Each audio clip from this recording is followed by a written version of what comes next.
Tonight, in a locked wing of Haven Unit 9, a 12-year-old in a wheelchair brushes the scales of a tiny emerald dragon, and the building breathes like it knows their secret.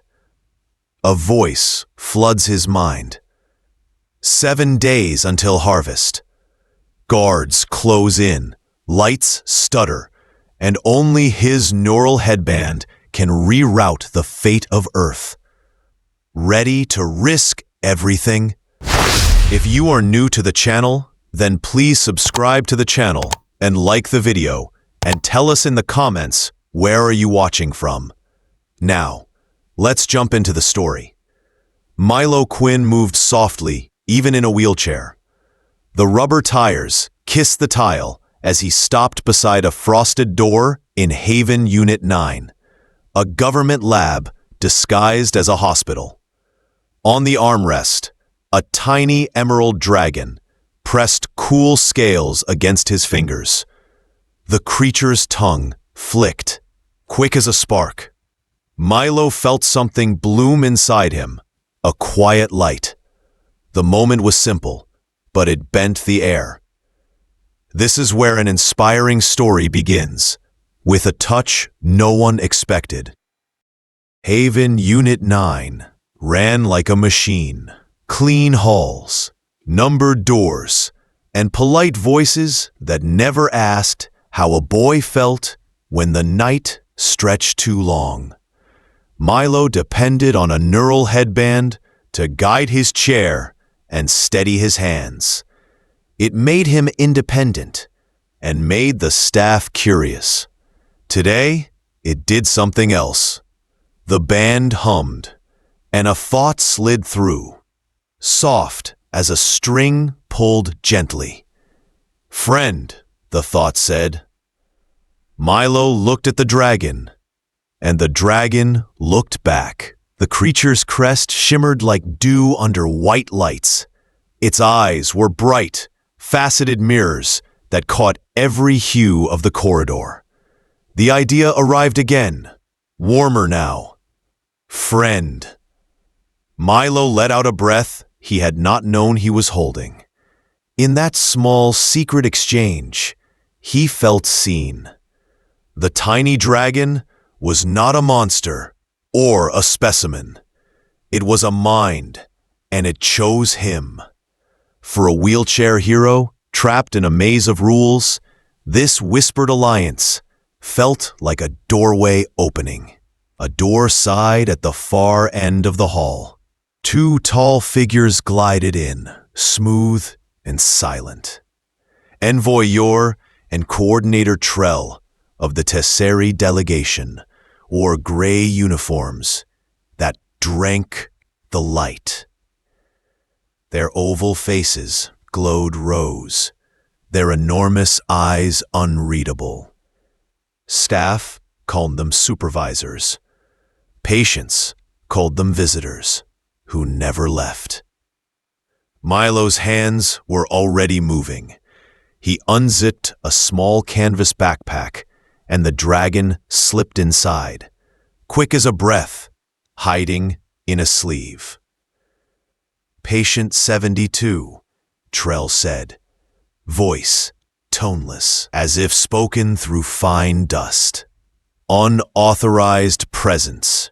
Recreation hour," Milo answered, steady as he could. "I'm cleared for independent mobility." Yor's long fingers fussed together.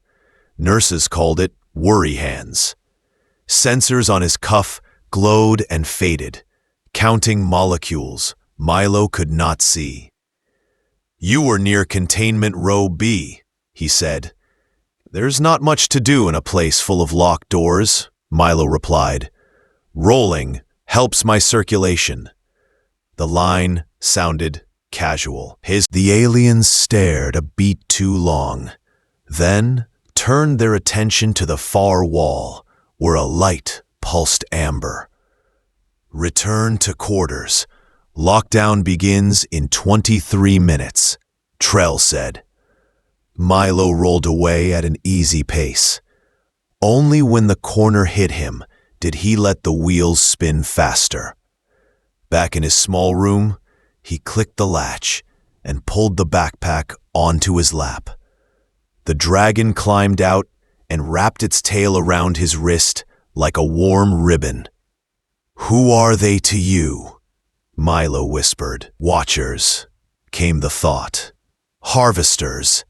The word felt heavy, like a storm about to form.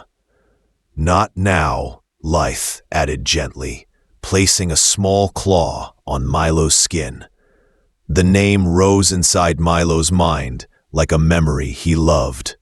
Lyth. Share truth in dreams where walls cannot listen. The intercom crackled.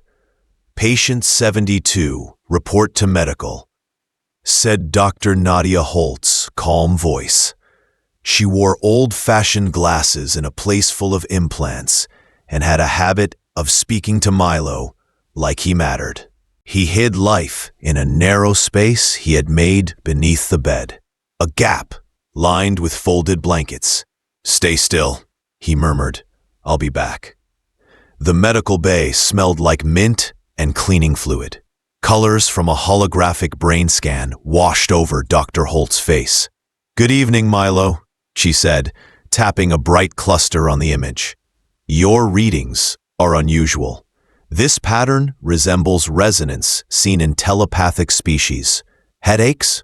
Voices? Vivid dreams? Just the thrill of being poked and prodded," he said. His smile was a small shield.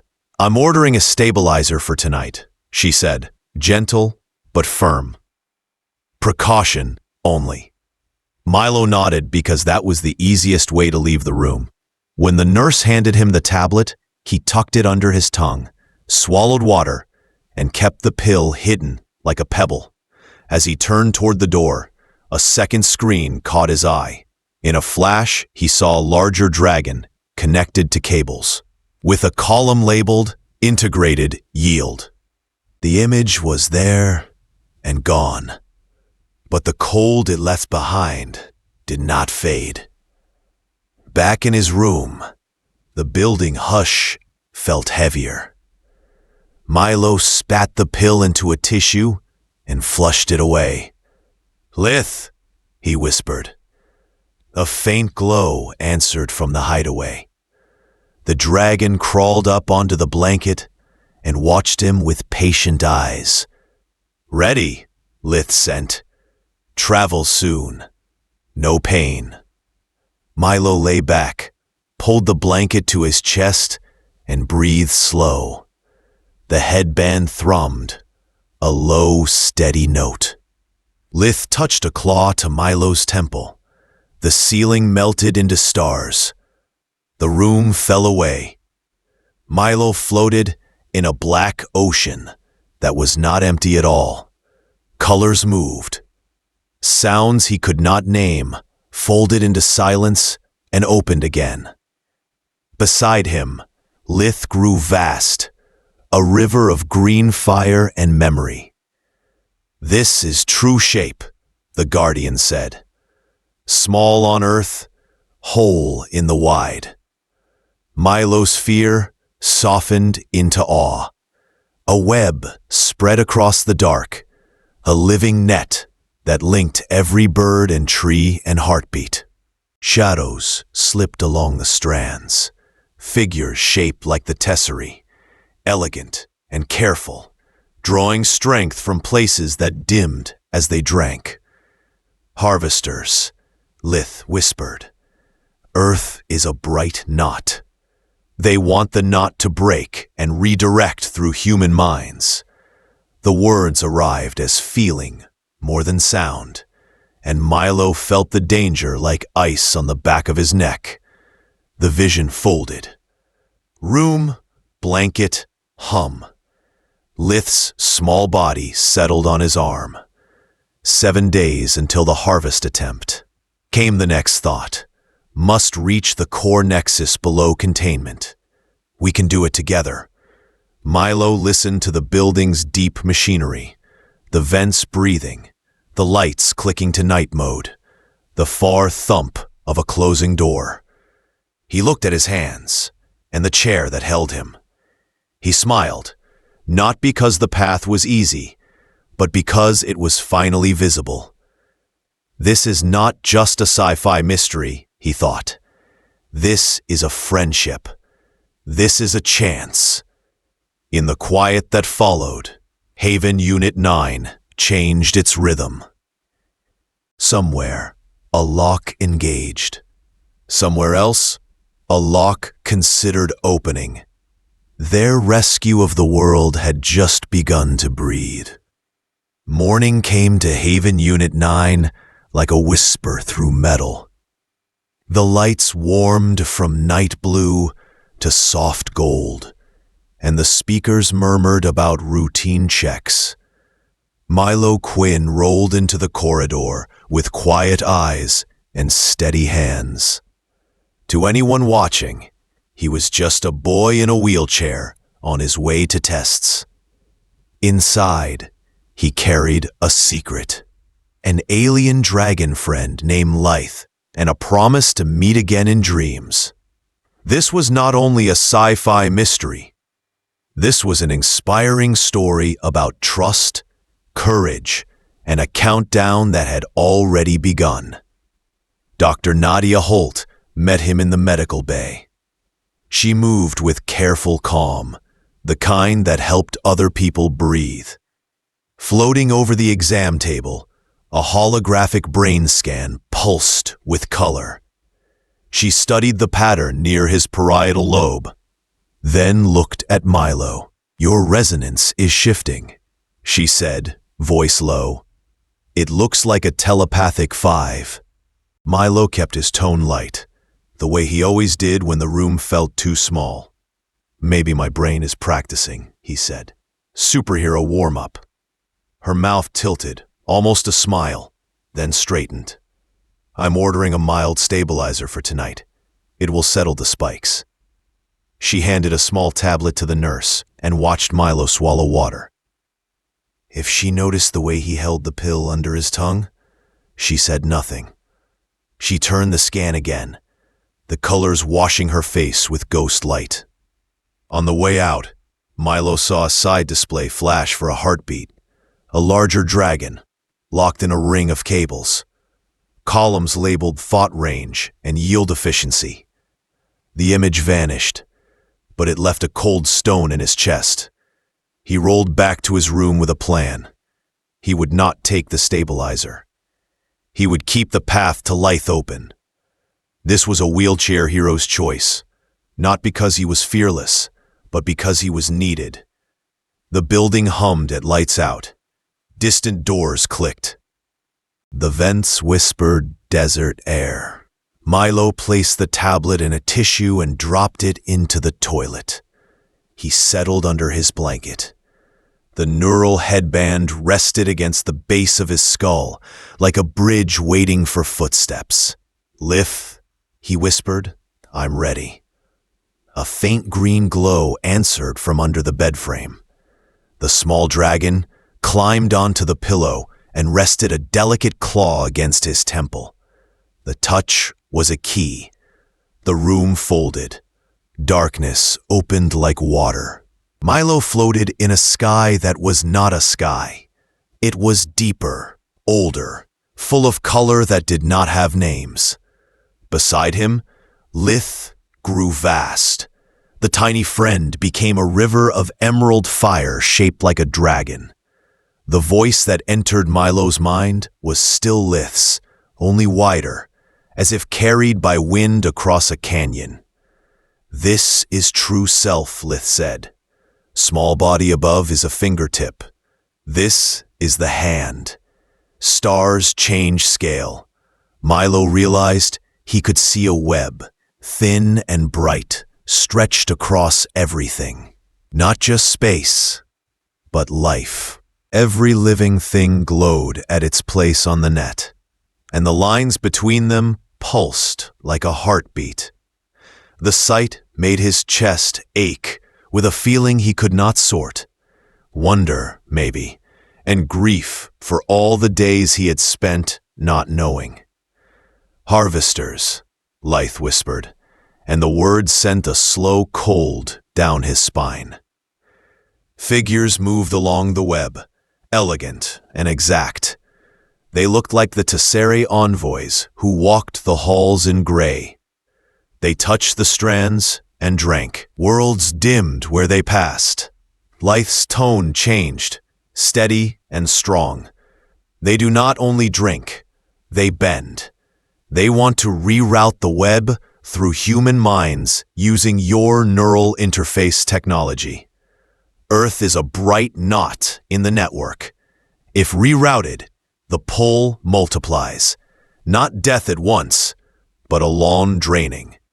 Milo saw it then.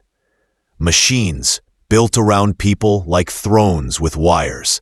The lines of the life web braided through human thought. The idea made him sick. He felt small. He felt angry. He felt a kind of love he was not expecting. For the birds that nested under the eaves at dawn. For the girl down the hall who laughed with her whole face. For a planet that had given him sunlight even on hard days. "Can we stop them?" he asked, voice steady in the dream space. Lith's emerald neck arched like a bridge. The Guardian said, but quickly. "They will try the first pull at the harvest moon, 7 nights from now. The switch sits at a core nexus below containment. The Tesserae hide it behind proper words and clean floors. It needs 2 things we have, your human key and my guardian path. Together we can turn the signal and free the web." The countdown settled over Milo like a cloak. 7 days. He thought of drills and locks, of the way Envoy Yor's gaze slid across the hall and stuck like ice. He thought of Dr. Holt's careful eyes and the way she had not pressed him when he faked a swallow. He thought of his chair, his hands, the way the neural headband hummed when he listened closely. He did not feel ready. He felt required. The vision shifted again. Milo saw a chamber that rose like a steel tree. Its trunk a column of light. Its crown a ring of metal petals. A low hum rolled through the bones of the place. Numbers traced the wall in Tesserae script and human letters. Somewhere close by, 3 shapes drifted. Big as horses, dulled like ash. Guardians, bound to machines. Lith's voice touched his thoughts like a warm palm. "They are my kin. They can be healed if the pull is broken." The words were steady. Beneath them, sorrow thrummed like a bass note. Milo reached toward Lith's great head. His hand met starlight, and yet felt scales. "You found me because of the headband," he said. "Because I could be the bridge. Yes, you are the human the signal will obey if asked the right way. I am—" Milo considered what a road meant for someone who could not walk. He smiled anyway. "Then we build it." The stars softened. The web pulsed brighter, as if it approved. The night shifted back to a small room that smelled faintly of soap. Lith lay curled on the blanket like a living jewel, breathing slow, eyes bright. The dream had not been a dream. It had been a map. Down the corridor, somewhere far away, a cart rattled. Guards traded quiet words. The speakers exhaled a friendly lie about stable conditions. Milo listened to the building the way Lith had taught him. He heard fear. He also heard hope. Dr. Holt would need truth soon. Not all of it at once, but enough to turn her steps the right way. Friends down the hall might help too, if they could be brought in without harm. And the Tesserae? Those silent figures with smooth voices would watch with instruments that never blinked. Every minute would matter. Every choice would carry weight. This is what a high-stakes countdown sounds like, Milo thought. It sounds like a clock in your ribs. He pulled the blanket to his chin and looked at the ceiling. 7 days, he whispered. We start tomorrow. Light's reply brushed his mind, warm and certain. Tomorrow we continue. Outside, the desert sky stretched clear and wide. The moon, not yet full, hung like a silver coin above the perimeter wall.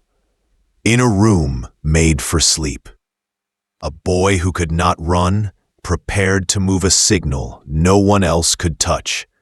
This was a voiceover for the heart, a wheelchair hero, an alien dragon, a government laboratory, a telepathic bond, and a plan big enough to change the story of a planet. The starlight did not dim. It waited. Sirens rolled through Haven Unit 9 like a red tide. Lights pulsed. Doors sealed. A message repeated the same calm lie about safety and order. In the middle of it, Milo Quinn sat in his wheelchair with steady hands and a racing heart. Life, the time hid under his blanket, warm as a secret. This was an escape thriller inside a government facility. This was a sci-fi story with real-life courage and a countdown no one else could hear. Dr. Nadia Holt found him in the swirl of movement. She kept her voice low and even, the way a lighthouse keeps its beam. 20 seconds, she said. Tell me why I should risk everything. Milo gave her the clean truth he could share. The harvest is coming. The control is below containment. The core nexus must be reached. His neural headband makes a bridge. Life makes a path. She listened. Then she nodded once. We go. They needed a distraction. Milo asked her to remove the broadcast limiter from his headband. The device clicked free with a soft metallic sigh. He tasted copper. He sent a burst into the building's emergency lines. Sprinklers coughed. Alarms argued. Lights blinked in confused patterns. Staff scattered to follow a dozen urgent orders. In that moving fog, a doctor and a boy slipped into a maintenance quarter that most people forgot existed. The door closed behind them with the polite hush of a library book. The specimen transport tube gleamed like a polished river. Rails waited. Straps hung ready. It was designed for delicate cargo and wordless nights. Dr. Holt locked Milo's chair to a platform and clipped herself beside him. Brace, she whispered. The tube inhaled, and they fell. Pressure pushed them into padding. Milo counted breaths. Lith trembled, but held on, a jewel of will. They arrived hard. Through a small window, 2 guards chatted, bored and unaware. We need to pass unseen, Dr. Holt said. Lith lifted his head. Not vanish, he sent. Shift notice. For a short time only. The air seemed to bend. Not empty, just less interesting. The door opened. They rolled past the guards without a glance. Milo felt like a shadow wearing a human shape. Around the corner, the effect faded. And Lith's light dimmed, depleted but steady. Dr. Holt said, reading the dragon's breathing the way she read monitors. At a junction lined with silver vents, 3 figures stepped from shadow. Sonia raised a hand with its adaptive fingers, strong and precise. Jules lowered tinted lenses over spectral eyes. Ruhi tilted her head, listening to the building's bones. They were friends from therapy, clever and brave. They had seen the panic and the lies. They had chosen to move. "We leaped the hallway camera," Jules said. "Not perfect, but better than nothing." "Two squads closing," Ruhi added. "Boots on polished tile." Together they moved like a small orchestra that rehearsed in another life. Sonia lifted a vent grill with quiet muscle. Jules slid a cable across a sensor to confuse the beam.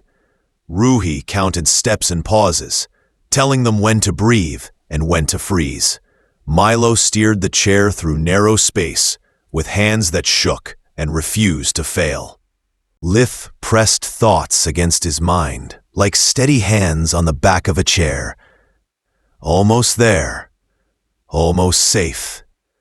Almost time. They emerged near the main laboratory of Sublevel 5, where glass rooms held machines like metal flowers. Beyond the glass, 3 large guardians drifted in containment fields, their scales dulled to gray. Milo felt Lith flinch. Dr. Holt kept them moving. At the far end stood a gate with 2 readers, 1 human, 1 tesserae. A small sign said, "Central Systems." It meant the path to Sublevel 6. It meant the door to the core nexus. It also meant an alarm if they failed. Envoy Yor appeared with 2 human guards, both tense. His voice was calm sand. "Protocol requires separation." Dr. Holt's tone did not waver. "Medical exemption. Prototype interface shows instability. I take him to treatment, then we rejoin." Yor's long fingers made their worry rhythm. The guards shifted. Silence held. A distant roar shivered the air. Ruhi whispered, "Containment failure in Lab Delta. Close." The roar gave them a heartbeat. Jules slipped to the gate console and opened a maintenance panel. "Twin key," he said. "We need a tesserae signature and a staff pattern." Milo hushed his own fear. Lyth shared a memory of tesserae cadence, the texture of an envoy signal. Milo mirrored Dr. Holt's clean human key. He pushed both through the headband. White heat burst behind his eyes. Sonia steadied his head. Ruhi counted down like a drum. The gate clicked and opened a hand's width. Alarms erupted. Not all sensors were fooled. The near capture arrived fast. Boots, orders, the snap of weapons clearing holsters. Jules dropped a loop into the camera feed to buy 5 seconds of old hallway. Dr. Holt stepped forward to block the line of sight. "Focus on the breach," she told the guards, with a surgeon's certainty. "If it reaches pressurized lines, the whole floor is at risk." The human officers hesitated. They were not machines. They had lived through drills. They had family somewhere under the same moon. Yor's gaze slid past Dr. Holt. His eyes were black wells that never seemed to end. "This is unauthorized," he said, but his voice lacked its usual stillness.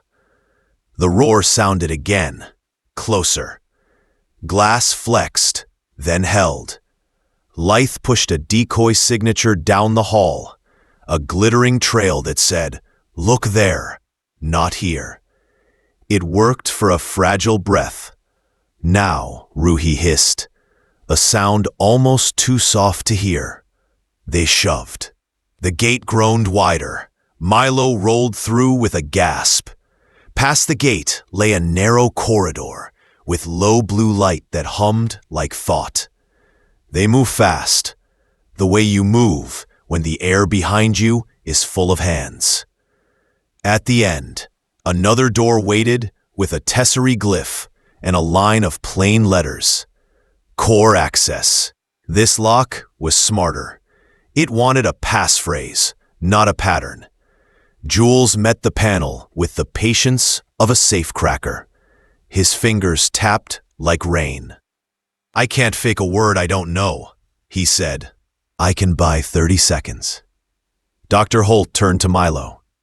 You can broadcast again, she said, gentle and urgent. But if your system spikes, you may seize. Milo listened to his breathing. He listened to the thin sound of a boy measuring cost. He nodded. We do it.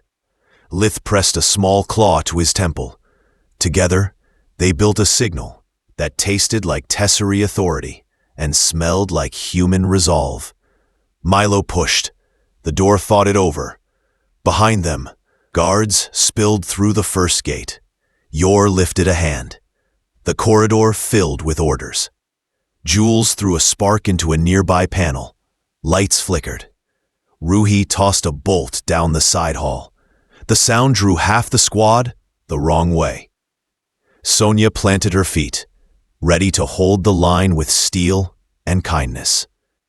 Dr. Holt stood with them, a healer facing harm, calm as tide. The core access door unlocked with a soft click that sounded like a new chapter.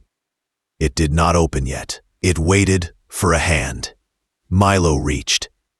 Alarms painted the walls red. The countdown beat in his ribs. 6 days remained, and this second would decide if they got to keep them. He touched the panel. The metal was warm, like a living thing willing to change its mind.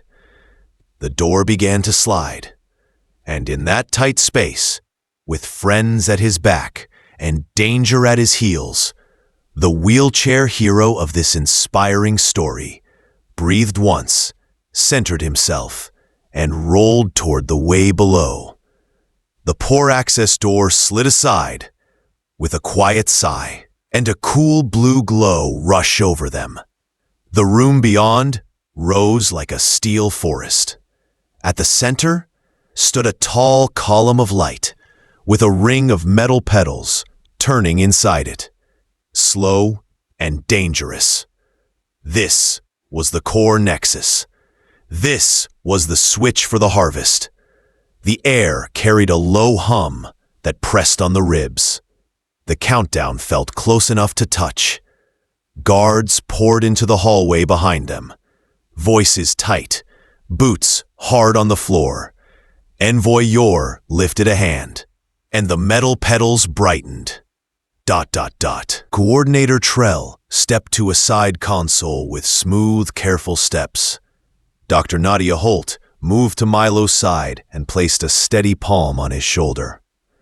Sonia planted her feet near the door. Jules hovered by the panels, ready to pull whatever wire made sense.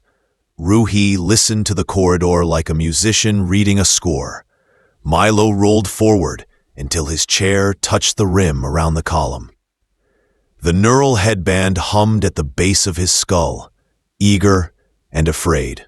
Lith climbed to his shoulder and rested a delicate claw at his temple. The dragon's thought came firm and kind. Make the bridge, and I will show the way. Milo breathed in, breathed out, and said yes. This was the work of a wheelchair hero in a sci-fi story with real-life courage.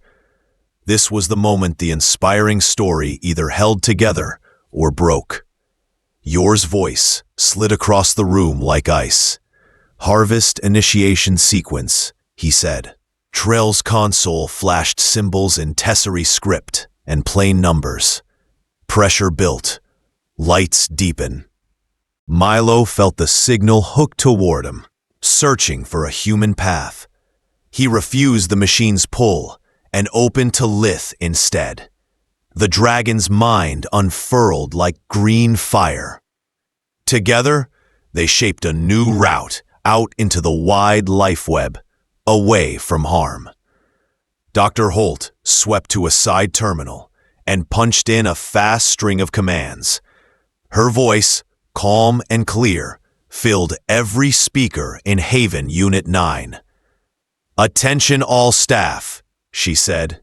Observe live feed from Core Nexus now. Screens across the facility blinked to life. The video showed a boy touching a machine, a tiny dragon blazing like a small star, and a signal turning from extraction to release. It was not a threat. It was a choice. Sonia braced the entry with her adaptive hands, turning a wheeled cart into a quiet barricade. Jules looped 2 camera feeds and sent a fake empty hallway to the security system. Rui closed her eyes and counted the tempo of incoming squads. Left team in 12, she whispered. Right team in 22. They were not soldiers. They were young people in a government lab.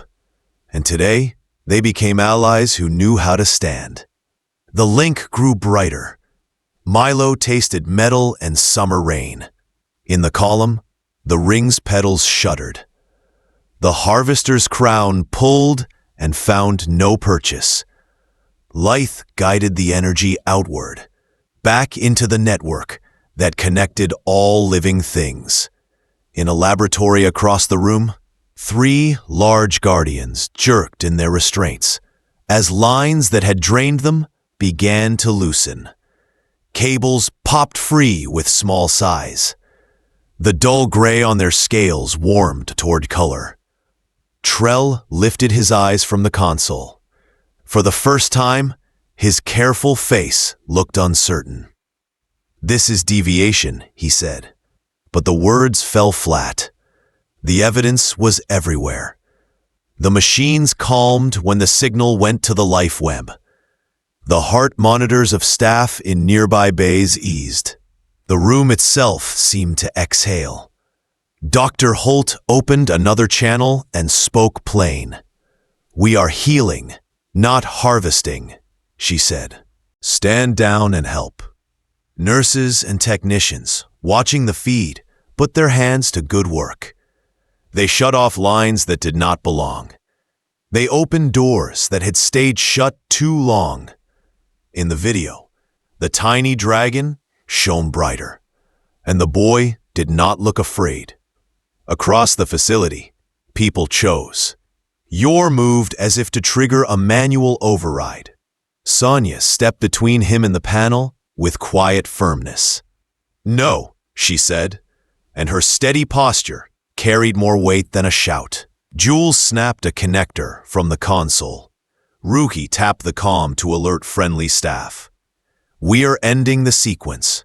Send help, not force."